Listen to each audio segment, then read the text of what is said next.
장미전쟁이라 부르던 피비린내 나는 랭커스터와 요크 가문의 왕위 쟁탈전에 들어가 볼까요? 장미전쟁의 불길 속 한 미천한 미망인이 잉글랜드의 왕을 사로잡으며 역사의 경랑 속으로 걸어 들어옵니다. 엘리자베스 우드빌은 단순히 왕비가 된 여인이 아니었습니다. 그녀의 등장은 오랜 전쟁에 새로운 불씨를 던졌고 랭커스터 가문과 요크 가문의 운명에 뒤흔들었으며 튜더 왕조의 시대를 여는 결정적인 전환점이 되었습니다. 과연 그녀는 사랑에 눈먼 여인이었을까요? 아니면 혼돈을 이용해 권력을 쟁취한 야심가였을까요?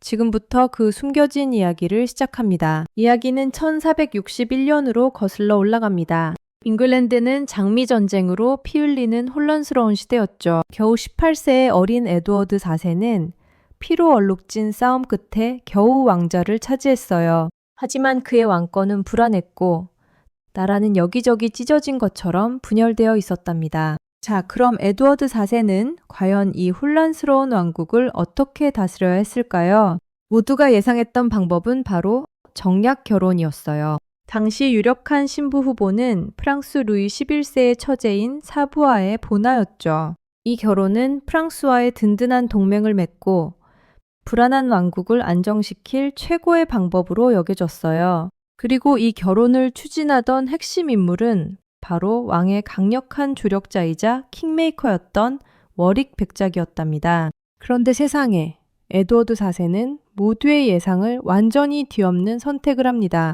그가 왕비로 맞이한 여성은 바로 엘리자베스 우드빌이었어요. 이 여성은 랭커스터 가문을 지지했던 데다 신분도 거의 평민에 가까울 정도로 미미했고요.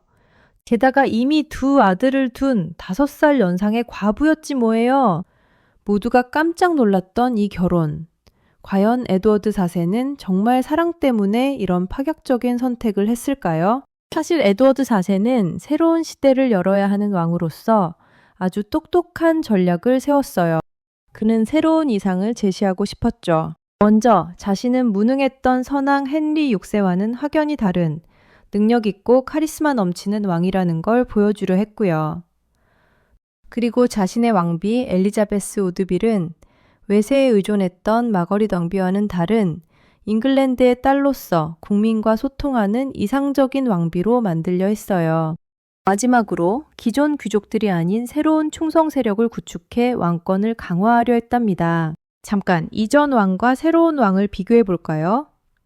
선왕인 헨리 6세는 무능한 통치로 전쟁에서 계속 패하고 심지어 정신적인 문제까지 있었어요. 하지만 에드워드 4세는 카리스마가 넘치고 전쟁에 능한 유능한 전사였으며 뭐든 결단력 있게 추진하는 아주 멋진 왕이었죠. 이렇게 비교하니 왜 그가 새로운 이상을 제시하려 했는지 좀 더 잘 이해되시죠? 왕비도 마찬가지였어요.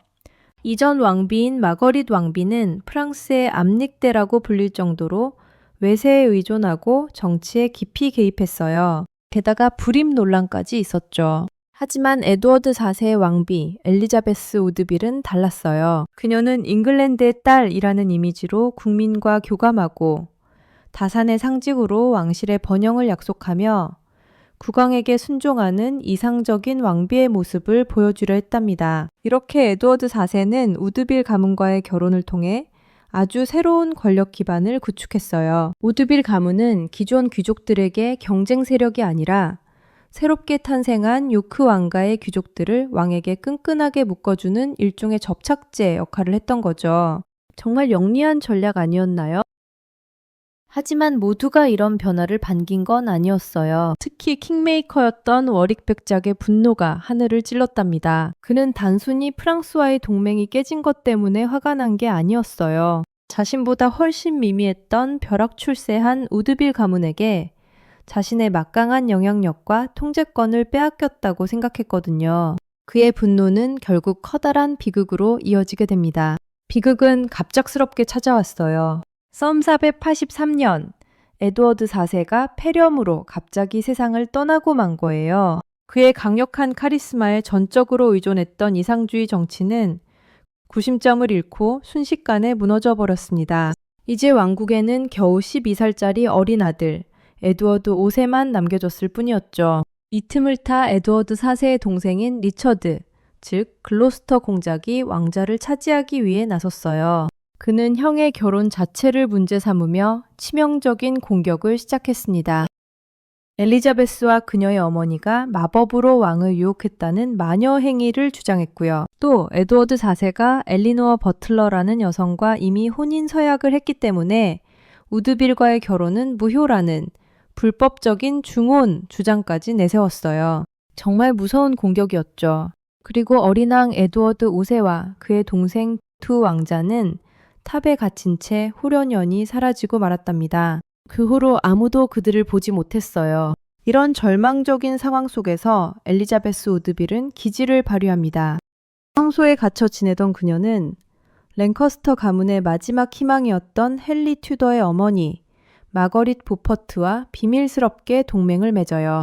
헨리 튜더가 왕이 되면 자신의 딸과 결혼시켜 두 가문을 통합하기로 약속한 거죠. 정말 놀라운 승부수였어요. 결국 엘리자베스 우드빌 본인의 직접적인 야망은 좌절되었을지도 모르지만 그녀의 피는 새로운 왕조를 통해 흘러 역사를 바꿉니다. 마침내 그녀의 딸이 헨리 튜더와 결혼하면서 오랫동안 분열되어 있던 잉글랜드를 하나로 만들고 튜더 왕조를 탄생시킨 거예요. 그녀의 용기와 지혜가 만들어낸 놀라운 결과였죠. 자, 엘리자베스 우드빌의 결혼은 과연 순수한 사랑이었을까요? 아니면 왕자를 위한 냉철한 전략이었을까요? 아마 둘 다였을 겁니다. 그녀는 신분을 뛰어넘어 왕비가 되었고 예측 불가능한 운명의 소용돌이 속에서 자신만의 방식으로 역사의 흐름을 바꾼 최초의 평민 왕비로 영원히 기억될 것입니다. 이 썰에 대한 여러분의 생각은 어떠신가요? 댓글로 남겨주세요. 더 흥미로운 썰을 위해 구독과 좋아요라는 수사비를 지원해 주시길 바랍니다. 다음에 뵙겠습니다.